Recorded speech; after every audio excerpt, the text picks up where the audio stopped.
Laurie Huston's News for the Heart is dedicated to helping you give a voice to your own soul.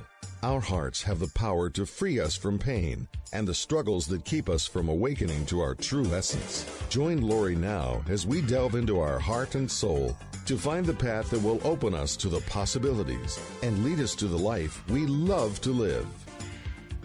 And good afternoon. This is News for the Heart. Well, it is the second, it's not the second Tuesday. It is the second Wednesday. And I have my great friend and co-host, Tracy McBurney, with me. Okay, I'm going to stop saying that I'm so excited, even though I'm still so excited that she's joining us again. And, well, we were sort of chatting before, so we're going to just move into this. I think it's going to be a fascinating topic. But let's talk about how things have been going in your world, Trace. Okay, so we were talking about this before, and it's actually something that I've done a lot of kind of observing of. And some of that observing being a little bit stressful. So my husband and I were having a conversation just the other day, and we were both in an agreement, and it was more disturbing to him than it was to me, where he was actually the one that made the comment first. He said, you know, it's really disconcerting because it seems like everybody is sitting in their decision now about all of this. Like they're firmly rooted in how they're seeing all of this. And he was talking about sending some what he thought were quality news bites out to some friends in a state in the States. And he just got back some messages. They were nice messages, but they were messages that literally had him thinking, my friends didn't even bother to open up this post. Like they didn't even bother to go and look at it. Right. They've either, and I said, well, they've either decided something about you or they're sitting in a groove or both. Like they're in a groove as to how they see you and they're in a groove as to how they see all of this. But whatever it is, I see it almost like a record album. It's like people are in their groove. And I could understand it without judgment. I could really just kind of sit in it and go, okay, so this is a little like what happens in the brain when a child's playing with a toy and a parent comes in and yells about something, either yells at the child or yells about something, and it's startling to the child. And the child takes that in. Maybe the parent yells a couple more times. Maybe there's just a lot of stress that parent's having. And that child's frightened and upset, sad, whatever those emotions are that are now vibrating in the nervous system of that child. And in order to get beyond that moment and beyond that shock, there has to be a decision made. There has to be a way of filing that information. So the brain needs to file that information. And so a decision needs to get made about what is that? So then the decision gets made. And whether that decision, where's that decision being made from? Is it the brain, directly the brain? Is it the ego? Is it a combination of both? Like, how did that decision get made? But ultimately that decision got made that said, oh, my mother doesn't care about me. Or my mother doesn't love me. And now, whether that's true or whether that's not true is not considered at all. It is now just the accepted fact that is going to be put in a folder, and it's going to be labeled in a folder, and it's going to be filed in the brain, and it will become the underlying truth of the day. And it allows for that child to get beyond that moment, to calm down the neurology, because now that decision got made, everything can calm down. And all the chemicals that are flowing in the bloodstream and the adrenaline and all of that stuff, the cortisol, everything can start to get reestablished to something normal. And then the child can start to look over at another toy that doesn't necessarily remind her of the shock because she was playing with the first toy. And look at that toy and start to consider the concept of playing again with that toy. And how's that going to work? In other words, creating again. Now the child can go back to creating and the potential for creating, because that shock, that moment got put in a groove. It got filed away. And so I went, okay, I think that's what's going on. I think people are trying to get back to creating their life. I think they're trying to get back to something. I think they're trying to think about something and have their brain, their whole beingness, their whole mind, body experience thinking about something other than COVID. And if they just file it away and make the decision about how they feel about that, then all these news bites come in, and it doesn't matter what they are that are coming in. They don't necessarily have to consider any of them if they're not in harmony and alignment with the news bite the way they saw it. Right. And they can just delete that information and not even take in that information and just carve through their day. And now they can start to think about the potential of a new job, or they can start to think about, you know, their children's university, or they can start to think about something other than COVID, because I've made my decision about that now. I've made my decision about the vaccine. I've made my decision about COVID. I've made my stance. I know where I stand. And now I can get on with my life. Interesting. And then you have somebody coming in who's got a really cool piece of information that they think, you know, I want you, my friend, to know this.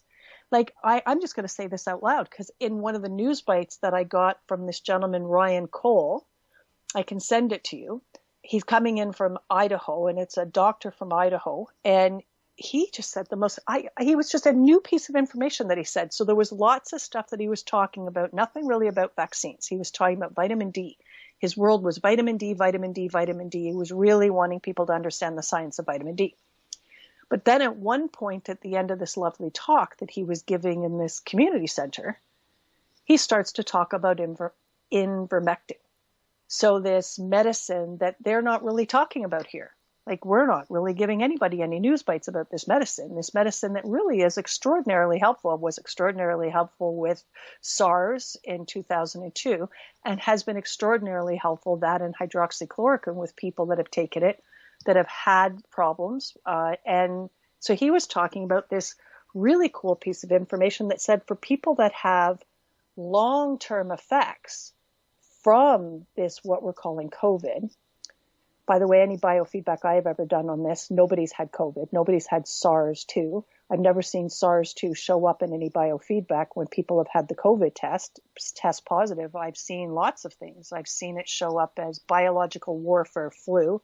I've seen it show up as influenza A and B. I've seen it show up as numerous different flus, including swine flu, but never have I seen the biofeedback ever show up SARS-CoV-2. Ever. But these were all people that had shown up positive for this corona test. So he said this beautiful news bite that I just want to say here, because maybe there's going to be one person that hears it and it's going to mean something to them, is that this ivermectin, beautiful, not expensive drug that has no side effect at any age group, like safe, that and hydroxychloroquine, safe medications, like maybe some of the safest medications we've ever created. And it's a really wonderful antiviral medication. It's a really wonderful clearing pathogen medication. And so he said it's doing amazing things for people that have long-term effects from COVID, when they've got doctors that are brave enough to step forward to reach for it instead of discounting it or listening to the news bites and not even thinking about it, because they're already in their groove of what's allowed, what's not allowed, what they're going to reach to, what they're not going to reach to. And I know when I filled my prescription of hydroxychloroquine, to get this. So I fulfilled a prescription for hydroxychloroquine, got it written for me from a physician friend of mine. And he did this with a big smile on his face and said, "No problem. I'll do that for your family. No problem. Just let me know. I'll call down prescriptions for all of you."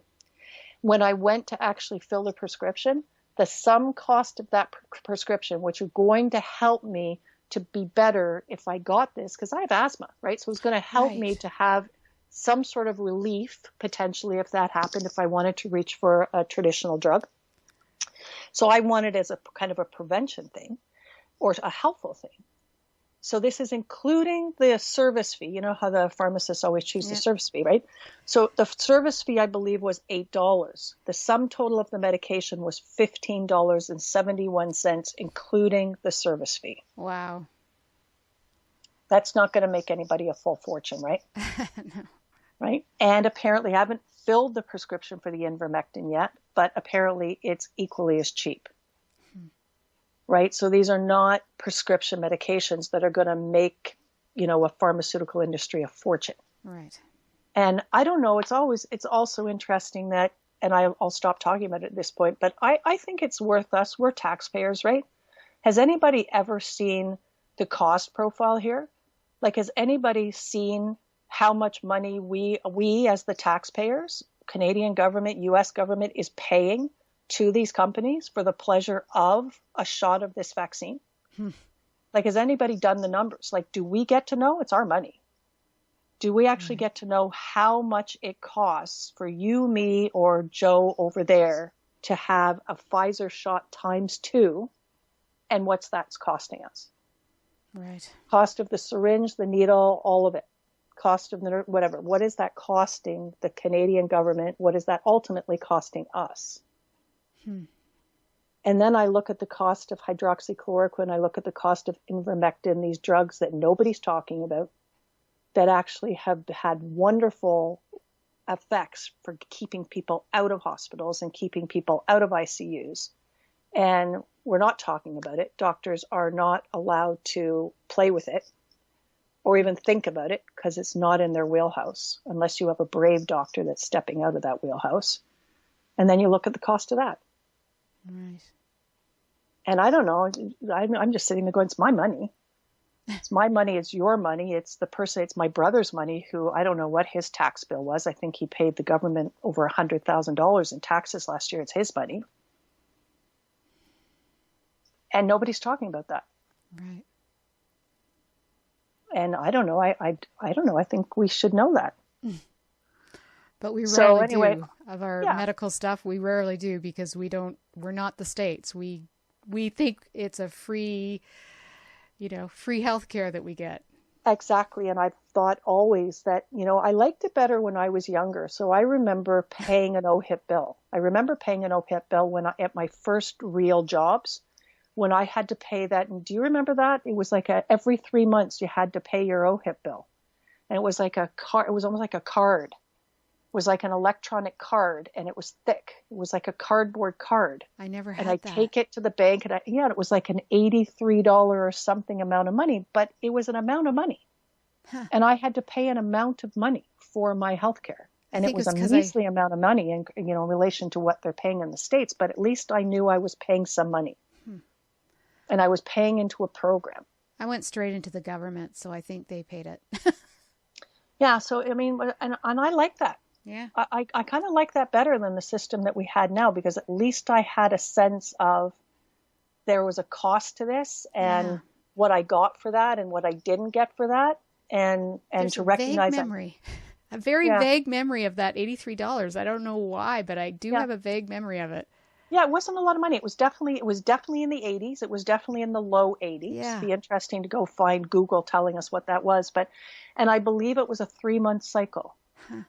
But even then, I remember thinking, okay, so I'm paying this money. What am I getting for that? What am I not getting for that? What's included with that? What's not included with that? Because I'm doing the cost analysis of what I'm going to have to pay for. Right. So at that time, chiropractors were included in that only to a certain extent. Right. Glasses were included in that. Optical appointments were included in that. And now there's all that stuff's been taken out. Right. I don't pay the $83 anymore, but I also don't get those things anymore. So they become, so it's interesting. Anyway, that's down a road that I wasn't even planning to talk about. But okay, so here I am in this concept of grooves, right? And so it feels kind of right? Like I think in order for people to create again and feel safe again and feel like they can get on with their life a little bit, I really just feel people have had to do that. And it's really unfortunate because, people are in some fairly close-minded grooves. Oh, very close-minded grooves, yes. So then I sat there with that concept, and we were talking about that before we hit the airwaves, and I sat with that concept because I really, as I say to clients, it's not helpful to be the judge. It's not helpful to be pointing the finger, blaming other people, judging. You're never going to find clarity if you're going to sit in that judging place. So I really just wanted to sit in the observing place and just sit quietly, kind of like, help me to understand the bigger picture here. Like, why are we collectively doing this? And it seems we're doing this more and more and more, getting deeply embedded in these grooves. And so you can talk to people less and less and less about these topics. So it's almost like it's almost like politics now. It's like, okay, well, don't talk politics with people, don't talk religion with people, and don't talk COVID with people. And all those things are off the table. And then say good morning to somebody. How are you? What's going on? And we can take all three of those things off the table. Right? Because people are in grooves with those, like real, and now COVID is that, right? Right.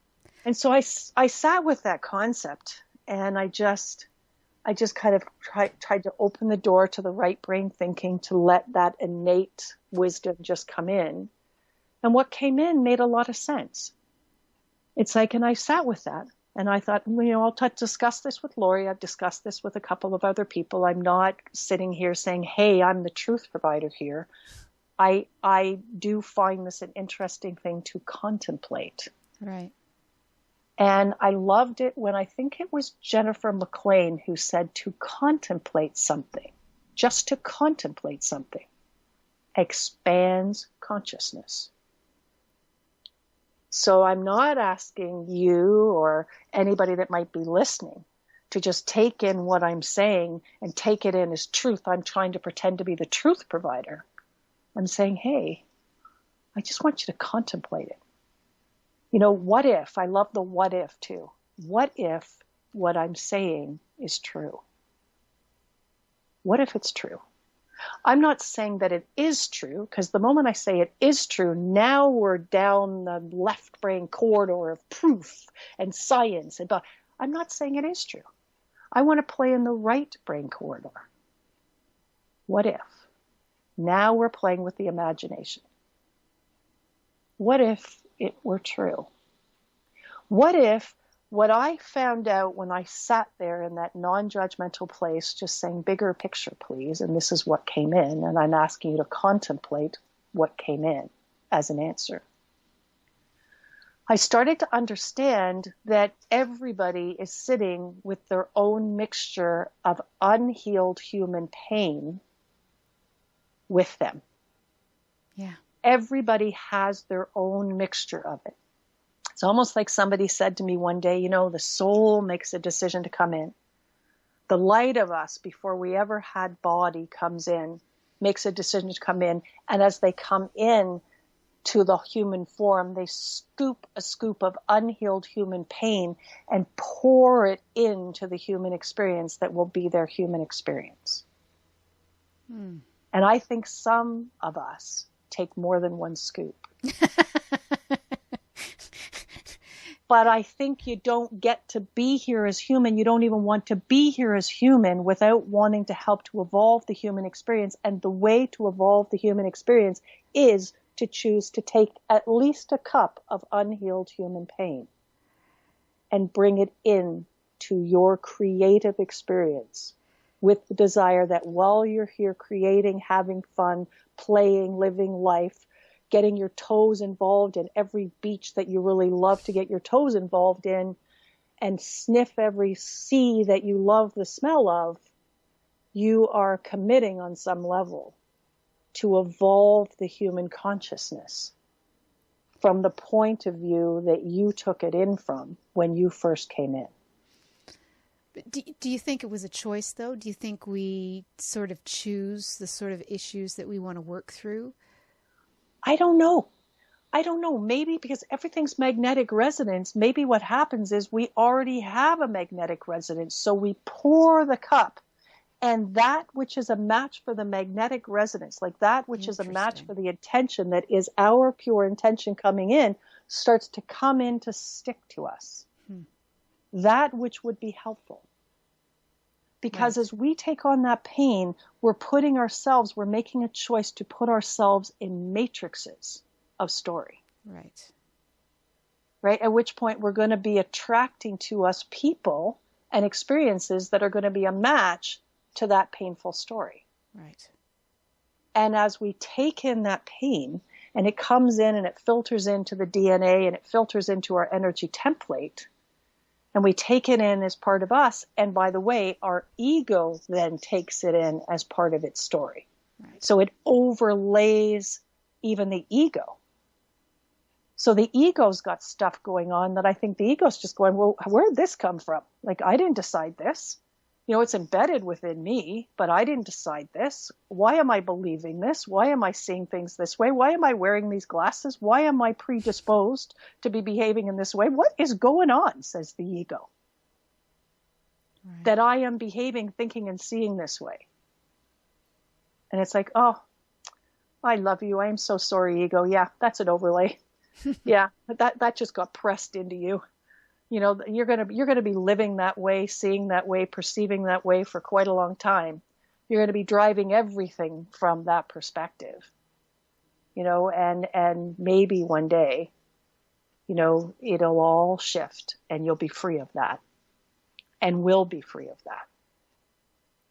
And on that day, when we are freeing ourselves from the story of the past, when we are releasing it forward, when we are bringing it down into the greater us, freeing the ego, so to speak, freeing ourselves, our soul is there with us, yearning the day for that evolution of the human experience to have occurred within our physical form. It's been yearning for that day.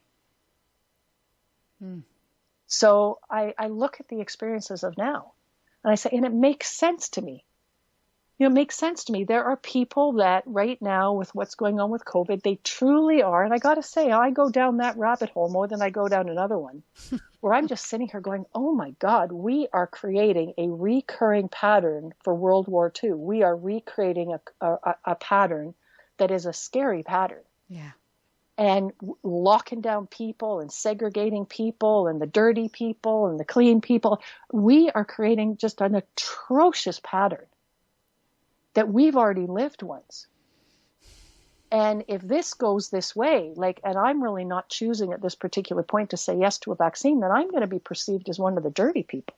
Yeah, me too. And you know, I'm not going to think about that too much right now, the road that's going down. My point being, why would I be hooked into that? Why would I be seeing that way? Why, you know, and so I just sat and I thought, you know, maybe I have, like my grandfather was the Air Vice Marshal for the Second World War. Why is it not reasonable that I might have a few of those patterns, not too far away in my distant genetic future that goes right back into his history? He didn't talk a lot to us about those times. I know he was one of the people that sat in the Nuremberg trials at that time. I know next to nothing about that. My brother knows much more than that, quizzed him to long lengths about these things. I wasn't much interested. But it seems conceivable to me that I would have, even if it was just that close in my background, some of those stories in my genetic code, unhealed, unreconciled, where there was not divine love that came in to deliver new information and new perspective. That's what I say by unreconciled. So to me, something unreconciled is darkness that has been left in darkness, darkness that has been left in lack of clarity. To reconcile it is to bring light, to bring pure light, pure love into that darkness. And the moment that that pure love and light hits into that darkness, something is changed. Right. Even if it's only to bring it into some varying shade of even a darker gray, something has changed. And we didn't do that. We didn't do that. We didn't do that in World War II. There have been numerous things that have happened that are the pain of the human experience, and they did not get reconciled. They did not get brought to pure peace. No. And not to love, not to gratitude, not to an understanding of the benefit of that experience, not to a bringing in of higher divine understanding in all of it, so that we would walk with that understanding and we would not be walking with that pain. We didn't do that. No. And what if the people who were seeing this pandemic a little bit like I'm seeing it, where I have to stop myself and I have to make a choice to bring love in. And when it gets really difficult, I just stop, I breathe, I sit in my office and I make a choice, or I go down by the water and I make a choice to let love in to these experiences and to these feelings that I'm having in my body that are being triggered by the things that I'm reading about and by the things that I'm seeing and hearing. And my choice is to bring love in. My choice is to bring it down to what I call underneath my ego.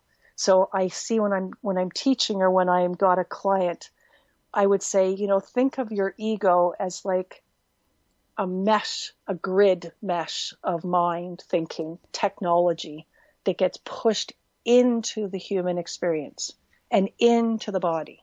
And I see the ego as part of divine creation. I see it as absolutely foundational. I see it as absolutely necessary, and it is there in its place.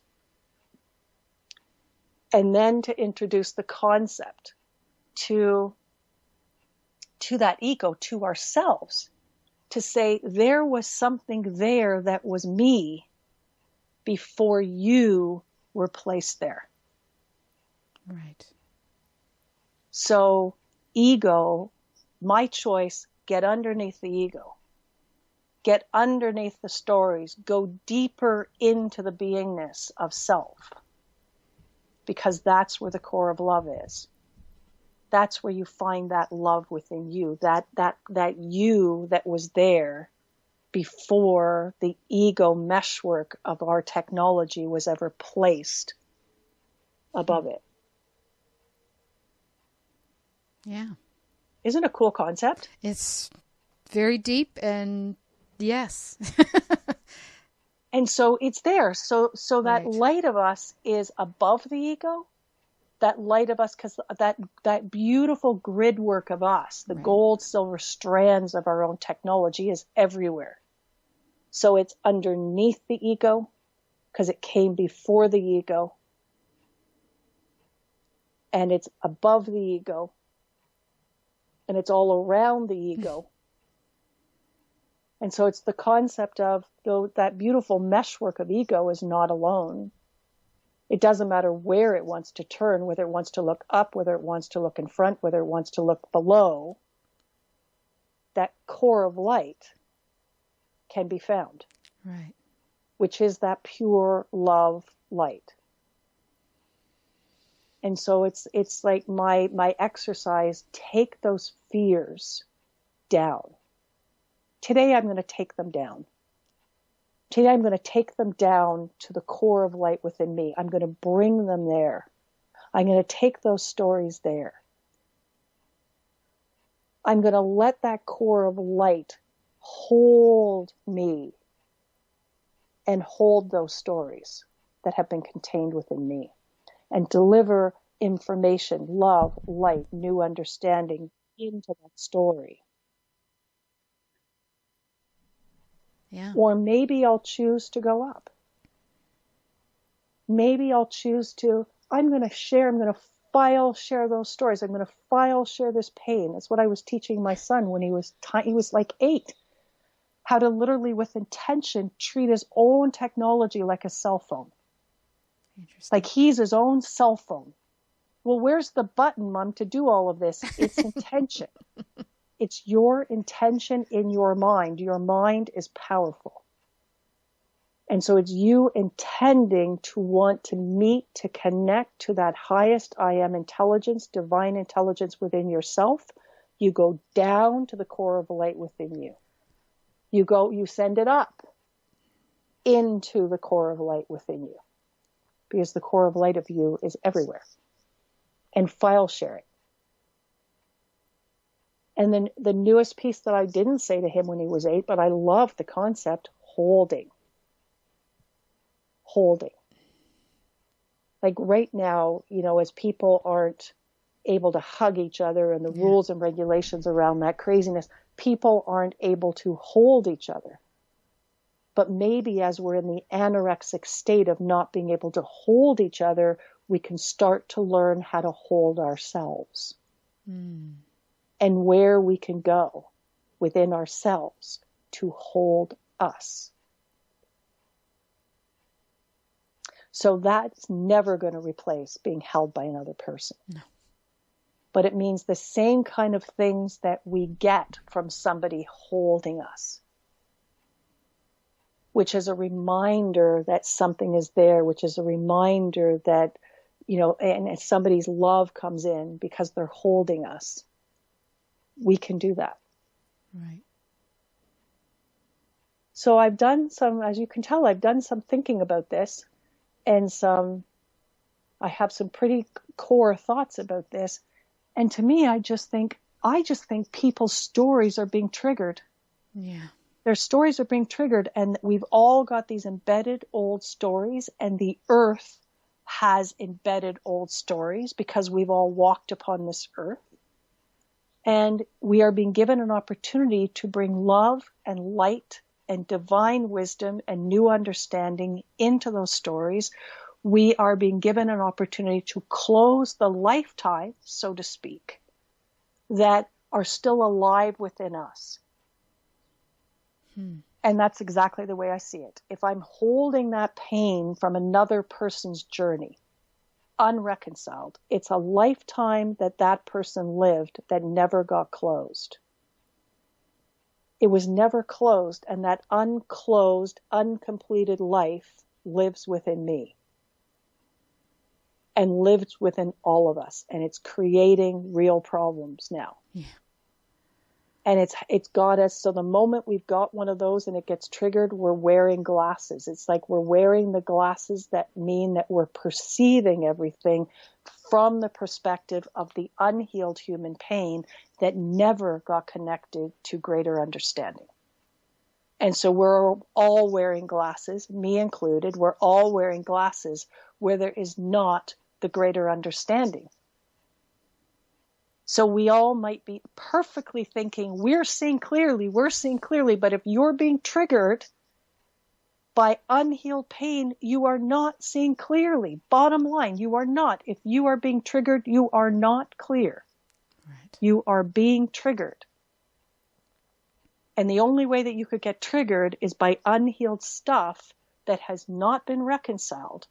And with no greater understanding coming to it, because if that had happened, you'd be walking with greater understanding, and you'd be one of the people in this world that was not being triggered by anything. Nothing. Would Nothing. we be in this world if that was the case? Not by anybody's decision about anything. You'd just be walking around like a little Buddha.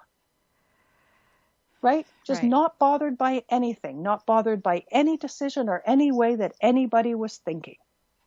To each his own, it's all good. It's all good. It's all good. Yeah. But I don't see a lot of that. No. I think if we're on this planet at this time, I'm not sure that we could see that. I mean, I think we're all here for a reason to help heal. I think at one point we needed the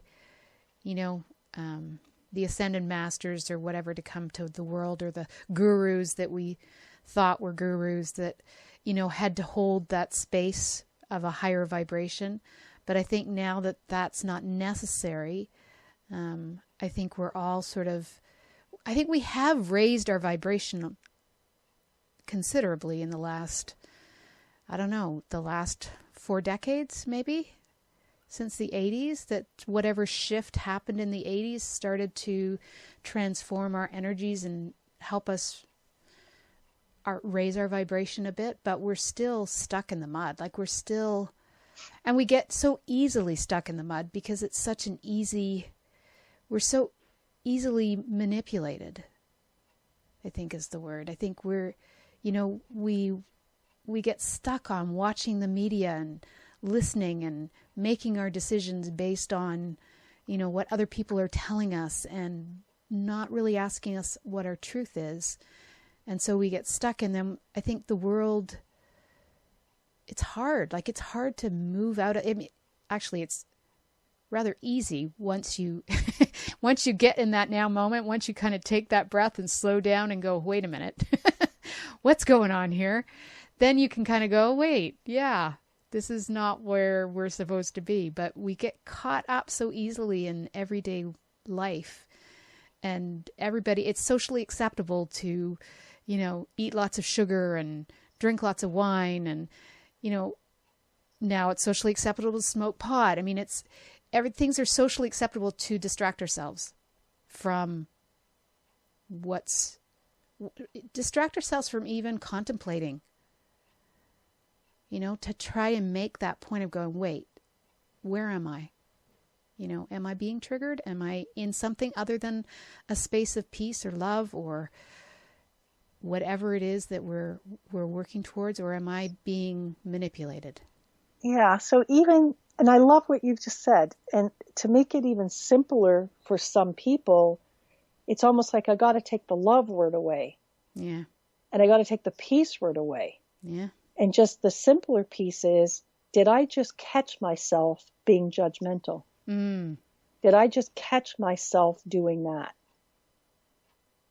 And I, that's just simple and clean. Judging severs things. Judging is an instrument of separation. Yeah.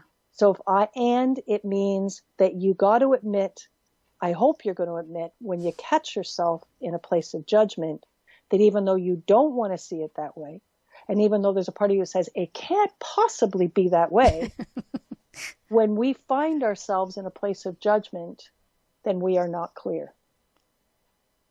We're just not clear. Right. And so we're not clear enough. We're not clear enough. We might have 90% of the picture, but we're not clear enough because we just caught ourselves in that place of judgment. So do you care? Do you care about being clear? Do you care about being clear, or do you just care about being right? Or you care about being 90% right, but I'm just going to hold on to this judgment? Do you care about being clear? I've said in classes a lot, if I had to make a choice, see, what I'd love for a leader of a country, I'd love them to be intellectually incredibly smart, because really there's a lot of stuff to put your hands in. Yep. I'd love them to be incredibly intellectually smart. Mm-hmm. I'd love them to be connected to the right brain, because smart comes in through the left brain corridor. Right. I'd love them to have a healthy connection with their right brain, which means they'd have a corridor for visionary. They'd have a corridor for imagination. They'd have a corridor for connectedness to emotion and to empathy. And I'd like that leader to be clear. And you don't get to be clear until you've got this really lovely connection between the left and the right brain. Yeah. But if I had to make a choice, and then there'll be maybe many left brain dominant people listening to this recording thinking, who the heck is she? If I had to make a choice between an intellectually smart leader and a clear leader, like the smartest chip in the bag or a clear leader, I'll take the leader that's clear. Yeah. Because all knowing is accessible through the right brain. Everything that we ever need to know about anything is accessible through the right brain corridor. So I will choose the leader that is clear and desiring to be clear and has set a goal to be clear. Because then they will have a very beautiful open door to all knowledge, Yeah. And then a desire then potentially to only know what they need to know. Only scoop from the universe what they need to know to be helpful to the all in what it is that is being administered to by that person. So I don't necessarily want the smartest chip in the bag. because sometimes the smartest chip in the bag interferes with a corridor opening to the right brain. Right. So I'd just rather have a clear leader. And I'd rather be a clear leader. I'd rather be a clear person. I think I gave up a long time ago being the smartest chip in the bag. Well, intellect has a very, how do you determine intellect? I don't think it has to do with your schooling or your spelling. Well, really, I grew up with a brother who had a genius IQ. Like, where do you go from there, right? There's no, I just knew I was not as intellectually smart as him, nor did I have the desire or the discipline or the fortitude or anything to even desire to remotely compete with that. So I was always starting from that ground. Right. Like, I'm never going to be as smart as you. And that, of course, was a horrifying thought to kind of admit and then land. But, then I just kind of went, well, then I'll just set a different goal. I'm not going to be the smartest chip in the bag. Okay. But I want to be clear. Yeah. I want to be clear. Which meant I want to play in a really nice way with the right brain corridor where all known knowledge can be accessed from. And and I think that's what we need to do, because that's really what's going to happen when people stop and hopefully recognize the judgment that was their judgment. Yeah. And really are recognizing, you know what, that just wasn't clear. I'm not being clear. And that's not helpful to my child. It's not helpful to the neighbor next door. It's not helpful to me. It's actually hurting me, because whatever it is that I'm saying to myself, it's not the truth. It's not the full truth. If I'm not clear, then I'm not telling myself the full truth, and I'm not telling somebody else the full truth. And so I just, So that's the message that I'm sitting with, and I'm happier with that. I'm really recognizing, that's why people are doing that. They want to create, they want to live, they want to create, they want to be themselves, they want to get back to creating, they want to get back to something good. And this is the only way they know how to do it. Right. And this is what the brain's doing. I understand why it's so hard to get through. I understand. So compassion for the us, that is doing this way. Compassion to the brain, right. Compassion to our brains, our poor brains that are taking in all this information and trying to disseminate this information and trying to think about your poor brain, trying to make sense of that. We were talking about it earlier. Like, you and I are sitting there dumbfounded by what's going on with haircuts. Yeah. Like, we're talking about it, right? Our brain is trying to still figure that out. Like, it's pulling in this information. It's pulling in information. People are allowed to have massages, meaning somebody's allowed to mask up, put their hands all over your potentially nude body for an hour and a half, or 2 hours, and get that close to you. And that's allowed, but nobody's allowed to have a haircut. Yeah. And our brain's trying to make sense of that. Yeah.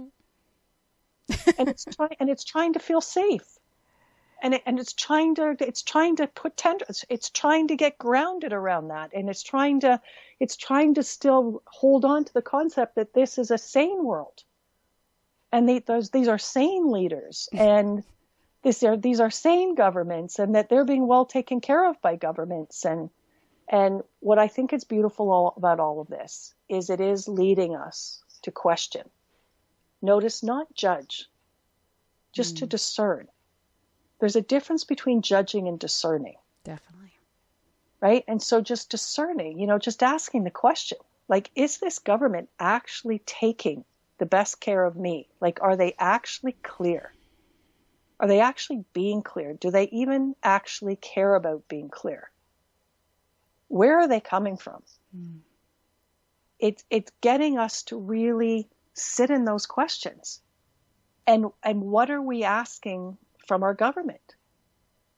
I just don't want clarity. Like, as people are screaming that, they're putting out there, Ford, you need to be clear. Your clear messages. All these government, we want clarity. Yeah. Could you please get clear? People want the government officials to get clear, and the government officials don't even know, most of them, what that means. It means get your right brain. It's like that Obama thing. Like the putting your fingertips. You remember how many times you saw Obama speaking on stage? And he was speaking on stage and he had all of his fingertips of both hands held together like this. And he'd be carving space on a stage. He'd be carving space as he spoke. And he was always doing this. I teach classes that this posture of taking all of your fingertips, because they're little chakras, all of your fingertips and putting them together, all 5 of them, and holding that space, that is bringing you back into connection with wise mind. Interesting. And that's what we want. We want wise mind leaders, not leaders that are just interested in giving us the intellectual information. We want more than the intellectual information. We want more than what science has to deliver to us. We want more clear knowing that's coming in through the right brain corridor. And are you a leader that is prepared to not only govern from your left side of your brain, but are you prepared to step forward and be a real leader to this country, a real leader to this province, a real leader in this committee, and bring your right brain in and stop suffocating it?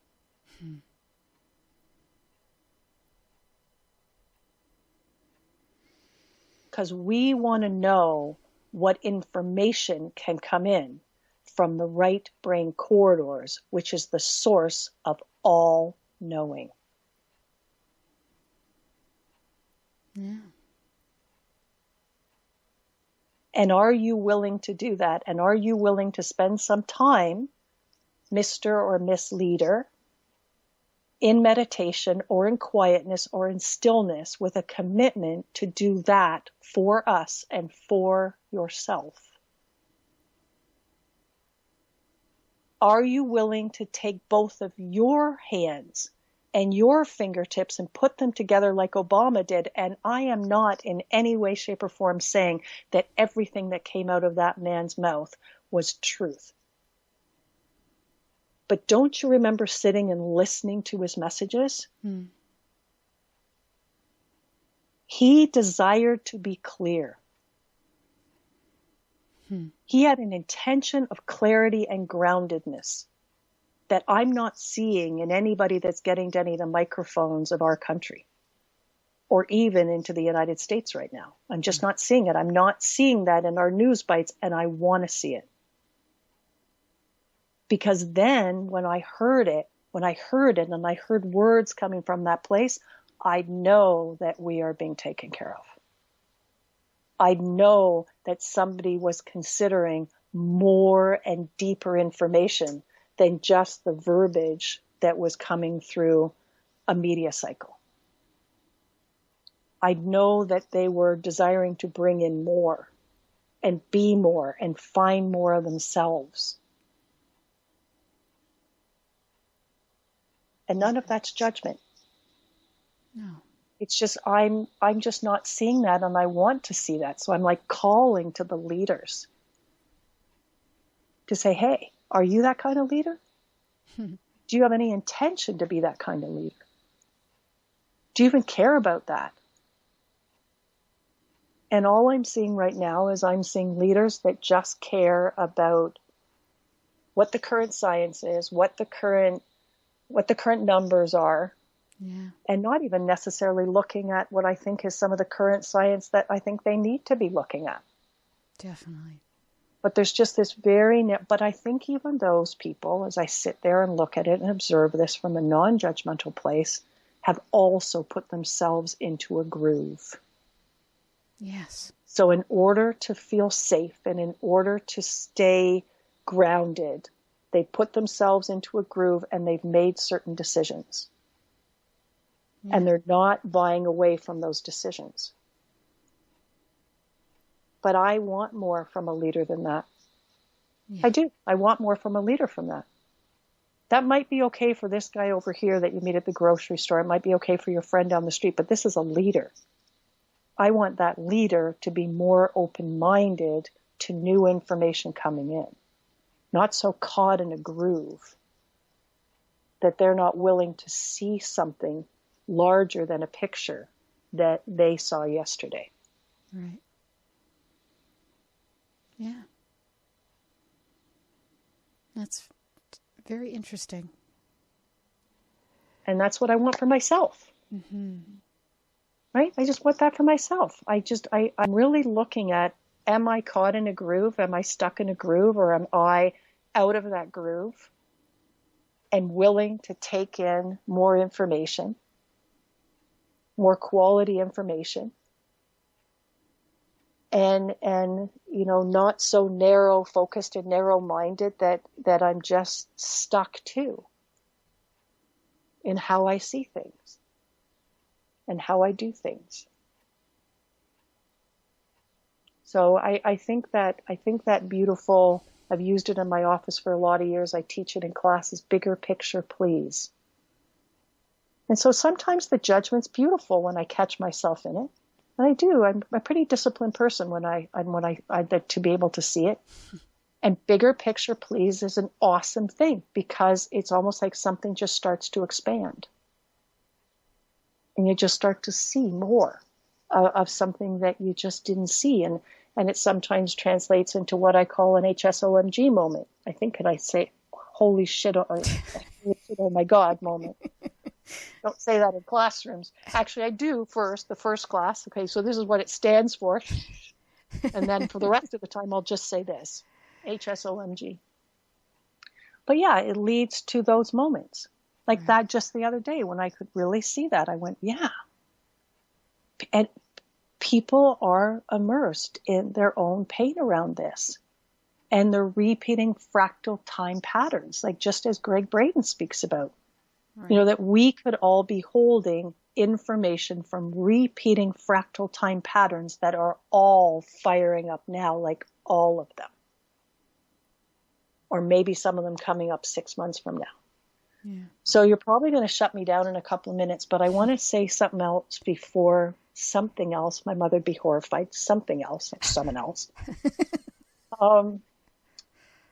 Good Friday. I got up in the morning on Good Friday, and I ended up working with 2 clients on Good Friday, and normally I only work with 1. And this is the first time ever that there have been 2 clients that it just felt like I can't even make a choice. Yes, both clients are going to be clients on Good Friday. And I always consider Good Friday to be a really special day. There's really special energy around it. And whoever it is that's showing up to say, this is the day that I can work, and I'd really like to do that if you're working, I just think they're going to be delicious appointments. They really are. There's going to be so much really good positive energy, transformational energy, and it turned out to be exactly right. And I woke up Good Friday morning, and it was just a really lovely energy shift. I was in a really lovely energy shift. Can't explain it. Woke up happy. And I woke up with this message. Don't forget the earth. That was the simple message as I woke up. I'm still lying in bed, and it was a very clear message in my right ear. Don't forget the earth. And then I had a pretty good understanding of what that meant. Like it was almost like this whole flood of knowledge just came in.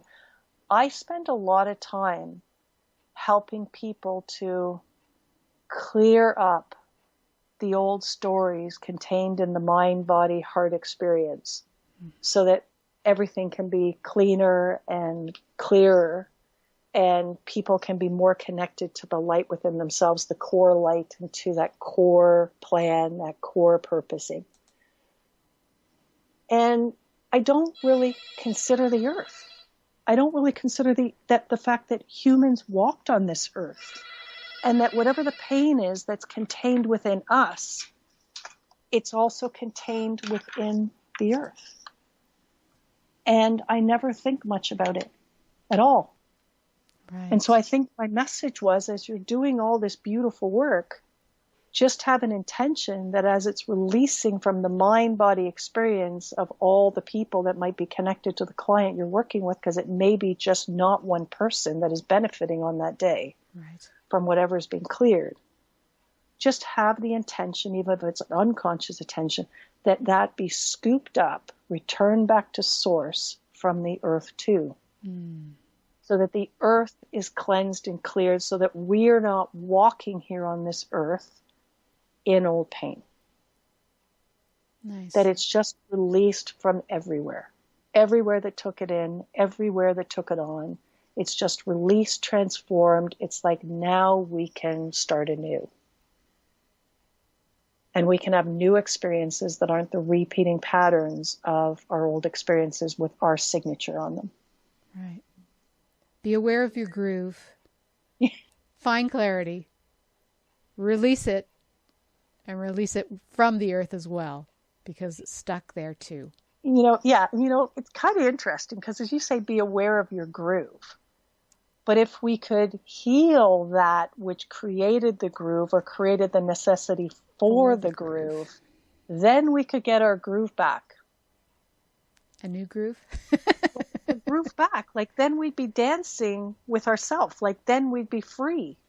We'd have our groove back. We'd be literally dancing. We'd be in body with ourselves, just ourselves, not ourselves and all that old pain, just our pure self in its pure, delicious, beautiful groove, whatever that is, and however way that dances.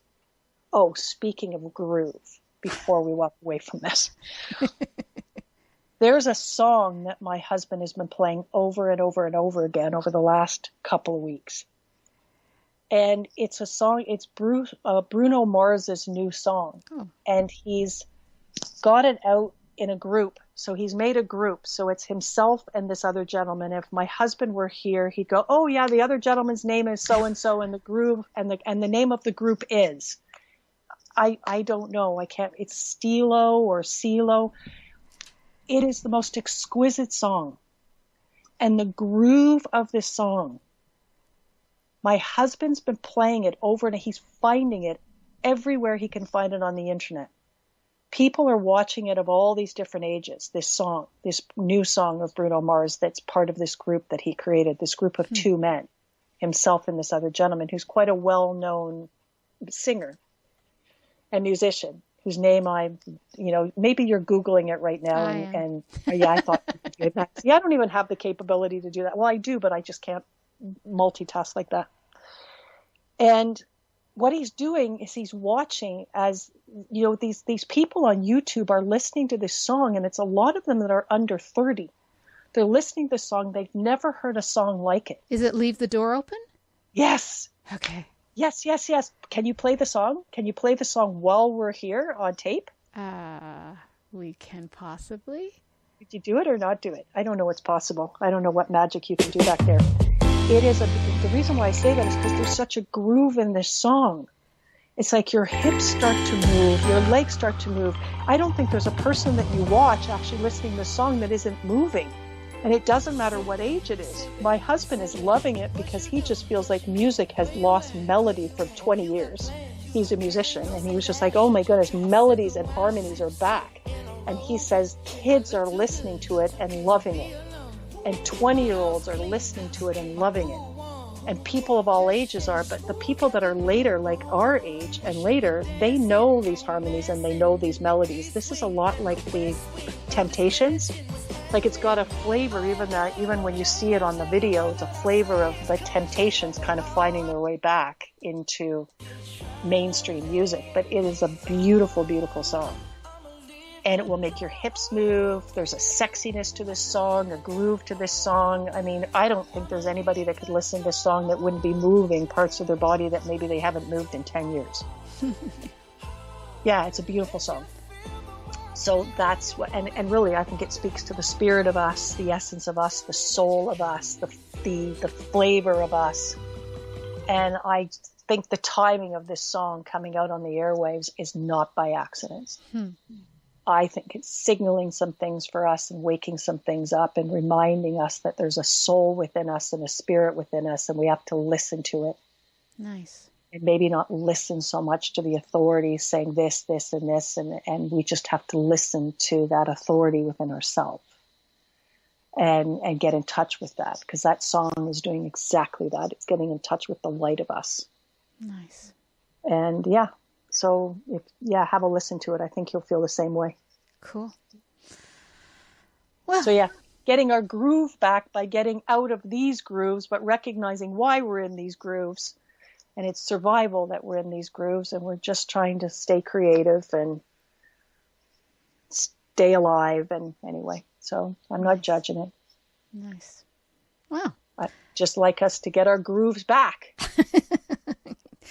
I'm there with you. All right. Well, thanks, Trace. Yeah. All right, you've been listening to News of the Heart. We've been getting to the heart of what matters with Tracy McBurney. We've been talking about grooves and getting our groove back. And we'll be back next month. Thanks. Sure. Okay. All right. And please listen to that song. Yes. Have a question for Laurie and want to be on the next News from the Heart show? Drop us a line via instant feedback at bmajor.org. News from the Heart is brought to you by Intuitive Soul and is produced by Major Radio for Clear Channel's iHeartRadio and bmajor.org.